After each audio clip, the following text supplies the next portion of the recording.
Informação especializada, influente e confiável. Podcast MIT Technology Review Brasil.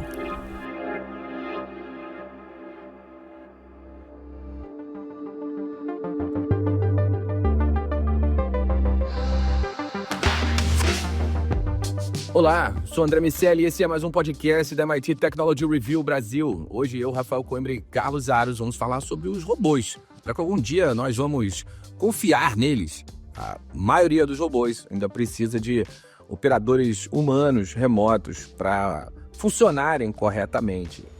Isso abre uma discussão sobre autonomia, uso de inteligência artificial embarcada e o futuro nos reserva outras discussões sobre ética e muito mais. Antes de começar, eu quero dizer que esse podcast é um oferecimento do SAIS, líder em Analytics, e também te convidar para entrar para a nossa comunidade lá em www.mittechreview.com.br/assine.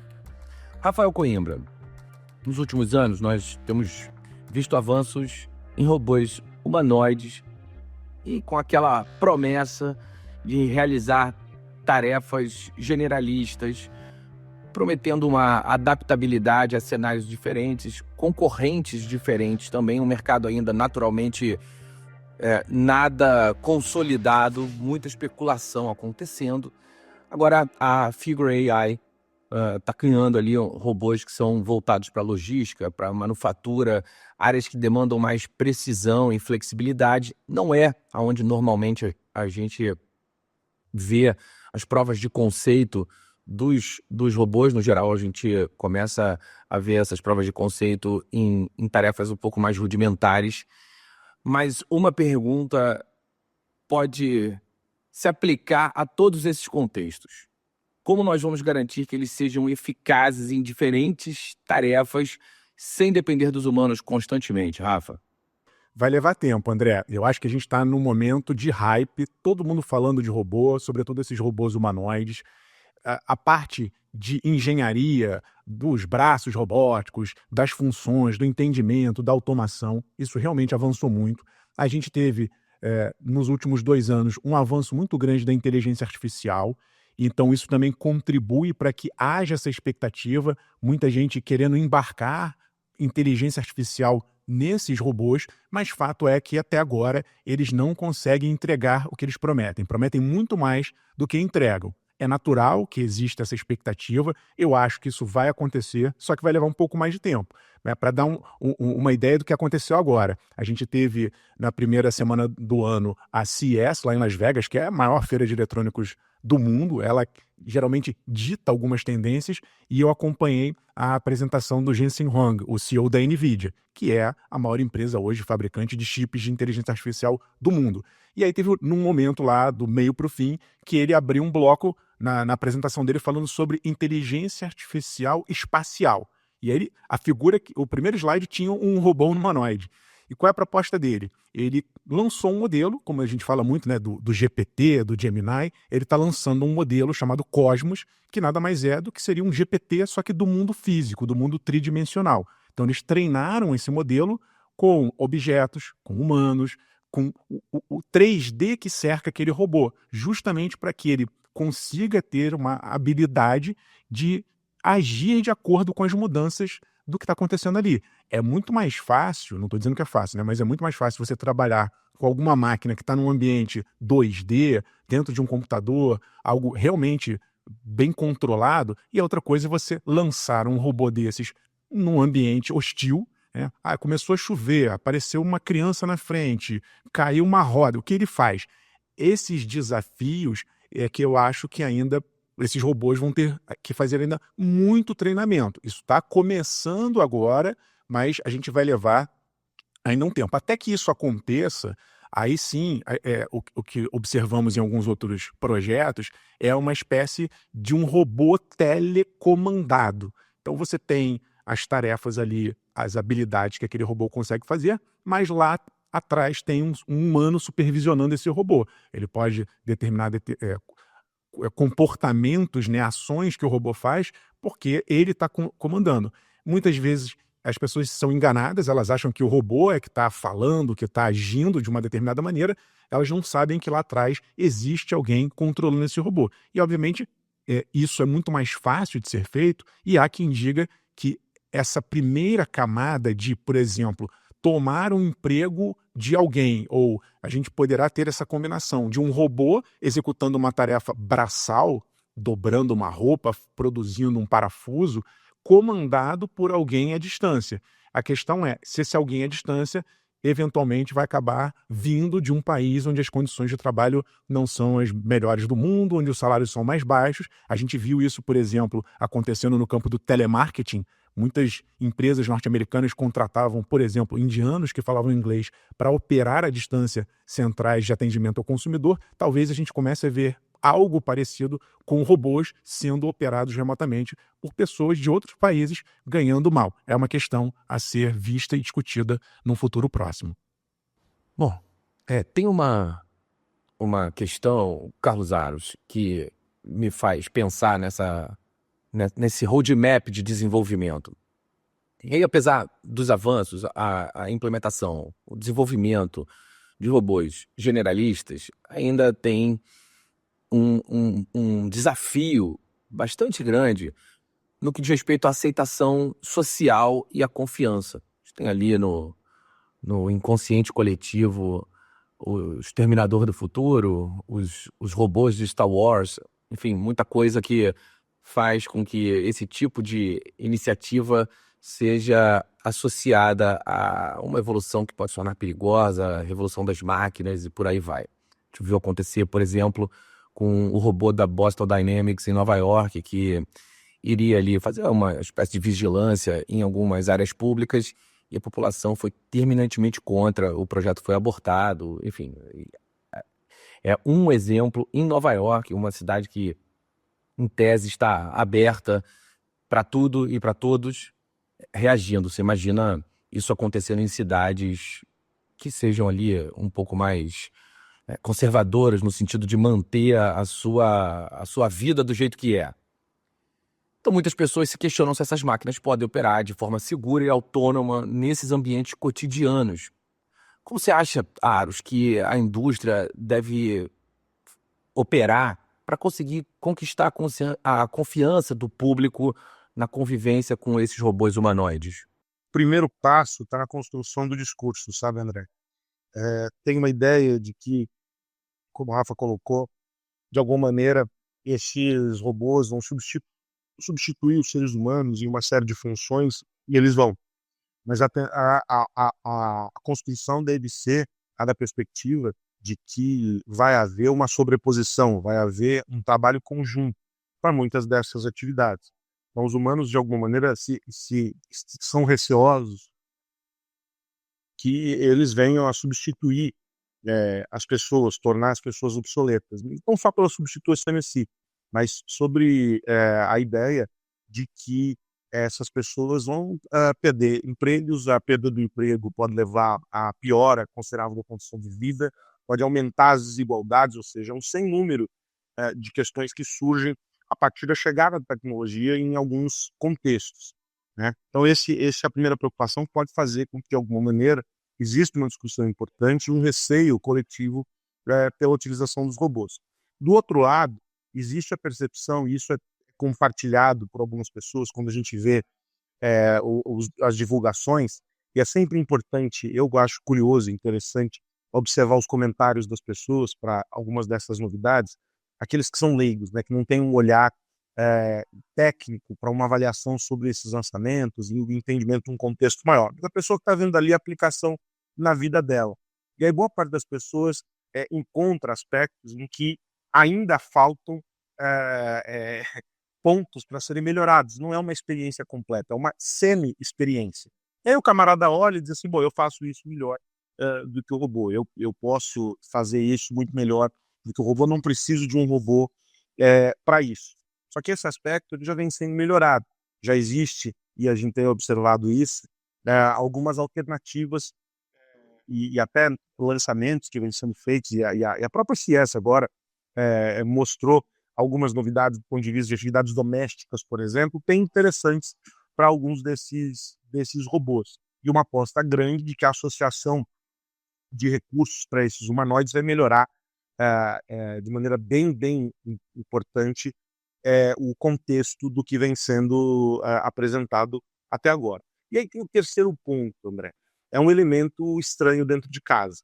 Um elemento, como você, Rafa, já colocaram, que apresenta um sem número de questionamentos pela maneira como as empresas vêm operando e como eles hoje se apresentam ainda muito reféns de uma teleoperação, vamos colocar dessa maneira, ou seja, alguém ainda observando. Foi esse o questionamento, vamos lembrar, quando as Alexas, né, chegaram nas casas das pessoas por meio dos dispositivos Echo da Amazon. Havia alguém fazendo a degravação dos arquivos para melhorar a experiência do robô, ou seja, alguém estava ouvindo necessariamente tudo que estava acontecendo ali na interação com aquela máquina e dentro das casas das pessoas. Então, o risco de violação de privacidade, o risco de que alguém terceiro, mal intencionado, possa acessar esses robôs, tomar o controle desses robôs que vão estar ali num ambiente muito íntimo de acesso dentro das vidas das pessoas, é um risco real. Sobretudo quando a gente percebe o aumento das vulnerabilidades de cibersegurança, quando a gente percebe uma melhora considerável das táticas usadas pelos criminosos e quando a gente entende que as pessoas, majoritariamente, não estão preparadas para criar sistemas dentro das suas casas de proteção para garantir a inviolabilidade ou a máxima segurança, máxima proteção desses ecossistemas. As casas ainda são ambientes absolutamente vulneráveis do ponto de vista da cibersegurança. E isso torna trazer esses elementos para dentro de casa cada vez piores. Se a gente for cada vez mais arriscado, se a gente for pensar que hoje ter um roteador dentro de casa, ter uma babá eletrônica, por exemplo, bobo, pode ser uma porta gigantesca para algum tipo de violação de cybercrime, imagine ter um robô que pode fazer muito mais do que a babá eletrônica. Então é esse nível de risco que precisa ser contemplado dentro do contexto da cibersegurança também. Rafa, quando a gente fala sobre essa questão do emprego, os robôs generalistas, eles representam talvez uma porta de entrada desse caminho de parceria entre humanos e máquinas. Eles são, naturalmente, têm avançado rapidamente. A gente tem visto muita coisa de engenharia acontecendo de um lado, muita coisa de inteligência artificial do outro. A fusão faz com que esse avanço seja acelerado. O Jensen Huang, CEO da NVIDIA, como você citou ainda há pouco, falou que a próxima onda de IA é uma IA embarcada em elementos físicos. E aí os carros autônomos, por exemplo, podem se favorecer disso, embora não sejam exatamente o modelo humanoide que a gente está conversando aqui agora, mas é uma aplicação de, por exemplo, a substituição de um motorista.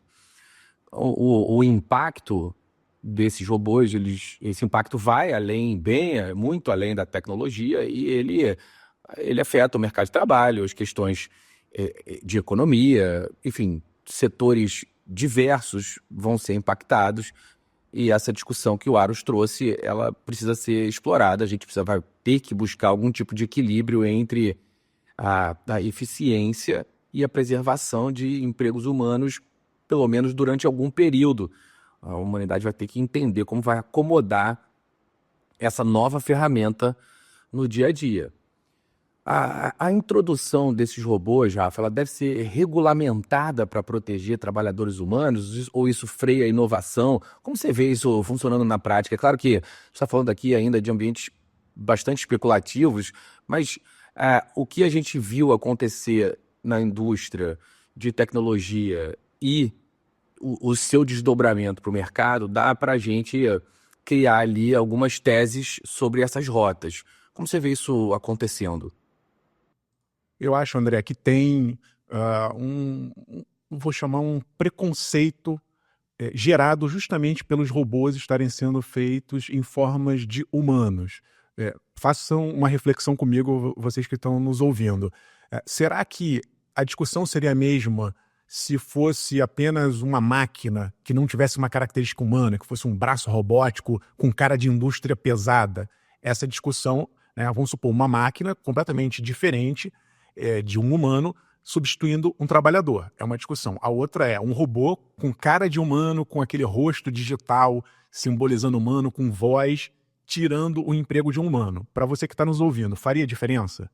Eu acho, é minha impressão, que quanto mais a gente transformar esses robôs, antropoformizá-los, né, torná-los com características humanas, daqui a pouco a gente vai ter, como eu estou falando aqui, voz, ele vai ouvir, ele vai se comunicar como se fosse uma pessoa, a gente vai começar, inclusive, a ter pena do robô, pode até mudar, né? Pô, vão demitir um robô, vão contratar um robô. Por que eu estou dizendo isso? Eu sou muito da linha dos que não acham legal, para ser bem simples aqui, franco, antropoformizar as máquinas. Máquina é máquina, né? Então, assim, as máquinas para trabalhos pesados, esse movimento, ele não é novo, ele já existe há muitos anos. Se você for entrar em qualquer grande indústria hoje, vai ter muito equipamento, muita máquina pesada, de uma colheitadeira a um braço robótico montando um carro, isso já existe. Mas, novamente, esse movimento de dar essas características, essas sutilezas aos robôs, isso sim vai gerar, na minha avaliação, uma discussão ainda maior. Porque eles é como se você estivesse trocando um trabalhador por um humanoide e talvez isso gere ali alguma repercussão. Um outro ponto importante, André, mas eu acho que isso não vai ser o cerne da questão, eu acho que mais importante do que isso vai ser uma discussão também relativa a preço. Então, quanto custa um trabalhador no frigir dos ovos, o que os capitalistas, os comerciantes, dos donos de empresas vão pensar é em relação a custo versus o que aquele trabalhador ou aquele humanoide vai entregar. Então, se você pega hoje um robô, para dar uma noção aqui de preço, para quem também está nos ouvindo, o Alf da Prosper custa algo entre 10 e 15 mil dólares. Fora, você tem custo de manutenção, você tem a eletricidade que vai ser usada para movimentar aquele robô. Não é ainda algo barato. Então, no fim das contas, alguém vai fazer essa conta. Vale mais a pena eu contratar um humanoide? Quantos humanoides eu preciso para gerenciar uma linha de produção? Versus trabalhadores que muitas vezes vão ganhar muito menos, vão custar muito menos e vão entregar muito mais eficácia. Em algum momento, pode ser que essa balança mude, que o custo de um robô humanoide seja bem inferior e o que ele entrega de resultado vai ser muito maior. Aí eu acho que vai começar a ter uma substituição, não diria em massa, novamente, eu acho que isso vai acontecer muito mais no campo comercial, industrial, e depois, lá mais para frente, a gente vai começar a ver esses robozinhos entrando em casa. E aí tem, obviamente, funções bem específicas. Você vai ter, talvez, um robô que vai fazer um papel de enfermeiro, de um cuidador de um idoso, porque realmente, em alguns países, como o Japão, já tem essa discussão. Vai faltar gente para cuidar de tantas pessoas idosas. Não tem, já que não tem humano, vamos contratar um robô humanoide. Então, eu acho que vão ser pontuais, começa a indústria pesada, vai barateando, vai sendo acessível até que alguém possa comprar e contratar um serviço como esse. Esse ponto é muito bom, Rafa. Eu acho bastante interessante essa questão psicológica dos robôs humanoides. O Vale da Estranheza, aquela hipótese do campo da estética robótica, da computação gráfica, da psicologia, que fala que quando réplicas humanas se comportam de forma muito parecida, mas não idêntica a nós, seres humanos reais, elas provocam repulsa nos seus observadores humanos. Acho que isso explica um pouco dessa tese que você trouxe de uma máquina pesada não incomodar, um humanoide, sim, incomodar e trazer esse tipo de discussão. Um dos objetivos dessa discussão dos robôs generalistas é substituir dispositivos menos intuitivos, como, por exemplo, sei lá, os assistentes de IA, que são limitados ali às telas e comandos de voz. Eles prometem interagir de uma forma mais natural e contextualizada com os humanos. Claro, você acredita que esses robôs humanoides podem oferecer interações mais eficientes e intuitivas do que as tecnologias que nós já usamos hoje? Ou você acha que o caminho é que o celular siga ali, ou um equipamento de fala siga absolutamente diferente de nós, seres humanos, e a gente vai, de alguma maneira, ter a voz ou a percepção como a inteligência artificial generativa já tem? nós vamos aproximar outros sentidos dos seres humanos e não o robô em si? Eu acho que as duas coisas, André, eu acho que são os dois caminhos. A questão é a gente entender como a sociedade, de maneira geral, abraça tudo isso. É importante dizer que, quando a gente pensa em alguns recursos, eles se estendem à massa, ou seja, um número muito grande de pessoas vai usar, independentemente de haver distinções grandes do ponto de vista social e econômico, todo mundo acessa. Então, vamos dar o exemplo do smartphone aqui que você colocou. Então, tecnologias que se aproximam desse nível de universalização tendem a ganhar mais espaço. E aí, nesse ponto aqui, eu acho que o que a gente vai ter não vai ser a aplicação disso em um humanoide. Nós vamos ter ainda essa aproximação por um outro caminho, não nessa representação. Agora, num universo mais restrito, numa condição permitida ou possível, né, para poucos, e esses poucos, leia-se aqueles que têm um alto poder aquisitivo, aí sim a gente está falando dessas tentativas com os humanoides, com esses robôs do modelo que a gente vem discutindo aqui, nos cenários todos em que a gente discutiu. Eu estou muito com o Rafa nessa ideia de que existe essa repulsa, né, um pouco desse receio com essa representação, com essa projeção, ao mesmo tempo em que existe esse quase fetiche, né, do homem de buscar essa replicação, essa brincadeira de ser Deus e de conseguir dar vida a esse outro objeto. Então, a gente vem fazendo isso com algumas tentativas de replicação de personalidade. A gente já falou sobre isso aqui, né? As pessoas morrem, a gente incorpora isso numa nuvem e o algoritmo replica ali o que seria a maneira de pensar, de agir daquela pessoa. Agora é possível fazer com a voz e etc. E a gente tem visto isso cada vez mais. Então, esse brincar de Deus é algo que mexe. Mas aí tem um ponto importante, que no meio do caminho entre esses desejos, a curiosidade, essa coisa toda, existe a realidade. E a realidade, ela passa necessariamente por grandes gaps de acesso a recursos para conseguir viver essas experiências.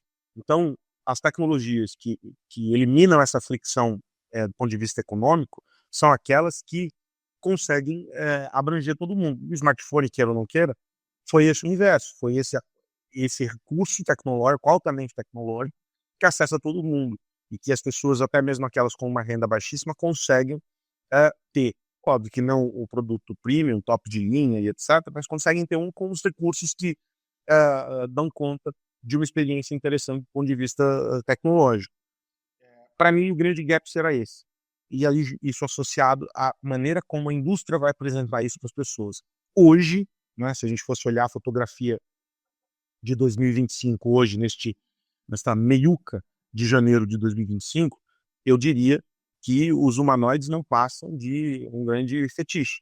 E que a experiência no dia a dia soará estranho e não vai haver ainda, da maneira como as tecnologias se apresentam, a possibilidade de que isso, como na ficção científica, acho que você ou Rafa, não sei qual dos dois citou agora há pouco Star Wars, né?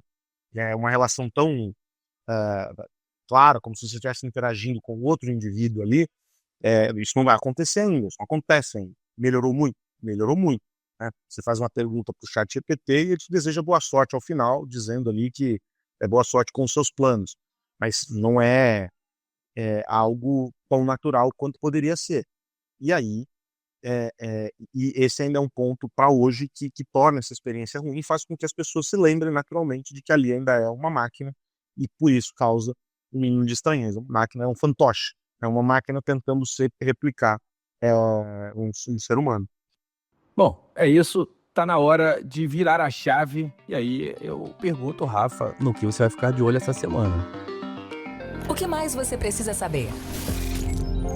André, tô de olho num plano estratégico que acabou de ser divulgado pela OpenAI nessa segunda-feira, chamado AI in America. E aí eles estão, apesar do nome estar falando América, dando uma olhada que dá para perceber muito fortemente um planejamento em que a OpenAI quer liderar um processo de expansão da inteligência artificial norte-americana em relação ao resto do mundo. Então, eles trazem termos ali relacionados a criar um ecossistema de inteligência artificial, falam de exportar modelos para aliados e parceiros. O que a gente vê muito fortemente que aconteceu, por exemplo, na guerra dos chips com os países asiáticos, agora a gente está vendo aqui no caso da IA, a China é citada também, é como se agora grandes inimigos concorrentes internos tivessem que se juntar para derrotar um inimigo externo, no caso aqui o maior deles,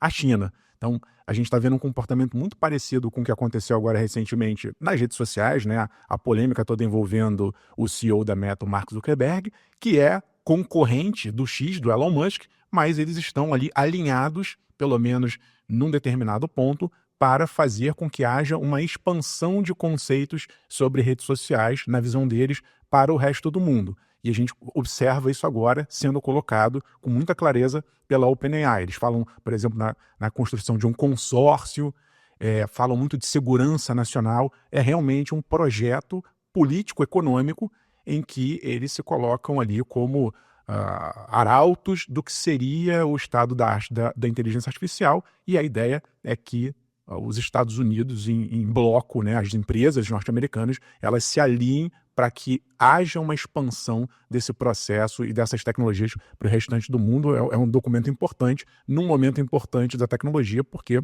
o presidente Donald Trump vai tomar posse daqui a alguns poucos dias e tem uma relação muito forte de Big Techs com a nova política norte-americana. Carlos Aros, e você? Quero falar justamente sobre essa relação forte entre a nova era da América com as Big Techs. Primeiro, as doações vultuosas feitas por Meta, Microsoft, Amazon, se não me engano, para a posse. Teve doação aí na casa de $1 milhão. Então, algo para ser observado, que era lá atrás uma guerra talvez velada, de certa perspectiva, hoje é um embate menos ruidoso e que mostra que as Big Techs resolveram recuar. Eu não vou dizer um pouco, que o movimento é um recuo bastante sensível e visível da postura que vinha sendo dada. Alguns vão dizer lá no meu bairro que foi um verdadeiro cavalo de pau, porque os anúncios, sobretudo os anúncios mais eloquentes do Mark Zuckerberg, né, sobre diversidade, sobre a questão de políticas contra o discurso de ódio, justo a Meta, que foi um dos mais restritivos em relação sem número de questões, não foram poucos os episódios polêmicos envolvendo essa moderação de conteúdo que a Meta fazia, agora dizendo que, olha, vamos suspender o programa de verificação, a moderação de conteúdo, porque isso vai contra a liberdade e etc, etc, etc. E aí agora, algumas manifestações interessantes, como, por exemplo, a ONU, por meio do Alto Comissário da ONU para Direitos Humanos, dizendo que não se trata de censura a regulação do discurso de ódio na internet. É importante dizer que as plataformas ocuparam um espaço lá atrás em que elas avançavam, elas eram o policial, eram o juiz e eram também o executor da condenação em diversos casos durante o processo de moderação de conteúdo. Houve momentos muito agudos desse processo que levaram no limite a disputas judiciais bem grandes, e aí agora é um retorno disso, um recuo bem importante nessa política de moderação de conteúdo, descontinuação da equipe que faz a checagem de fatos, enfim, o que gerou, por exemplo, aqui no caso do governo brasileiro, uma série de demandas feitas via, se não me engano, a Advocacia Geral da União, para que as plataformas, e nesse caso notadamente a Meta, em função dos discursos mais enfáticos do Mark Zuckerberg, a respeito desse ponto. A grande questão é a gente entender qual vai ser o outro lado dessa moeda, né? As plataformas estão recuando na postura que haviam mantido até aqui, em função de sinalizações bem duras do presidente Donald Trump.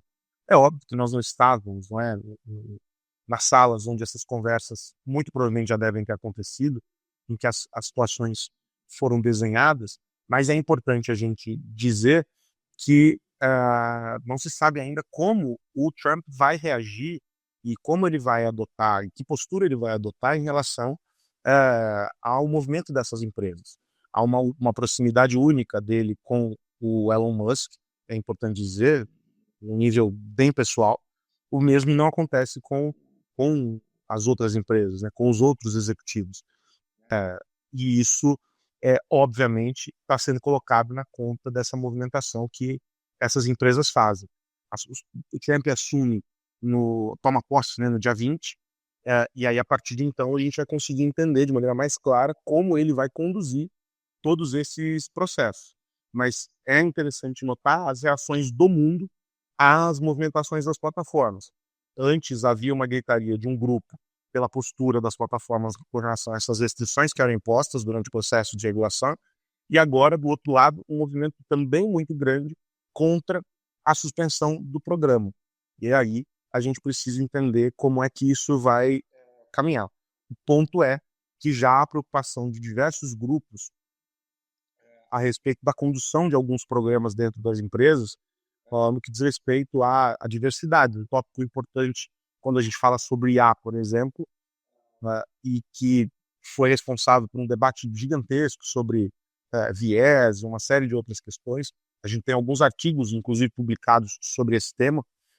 Agora, talvez, deva ser recolhido, né, por uma revisão.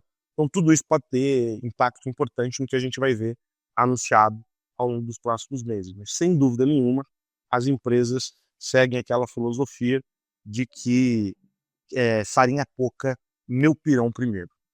Bom, meus amigos, está na hora de ir, mas antes de me despedir, eu quero lembrar que esse podcast é um oferecimento do SAIS. Rafael Coimbra, um grande abraço.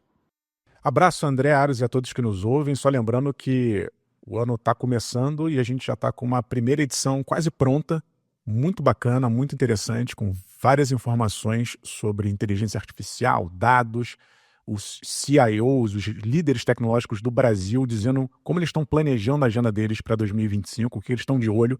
Então, se você ainda não é assinante, venha fazer parte dessa comunidade com a gente. Carlos Aros, até a semana que vem. Até a semana que vem, André Miceli. Rafa, um grande abraço para vocês e para quem nos ouve.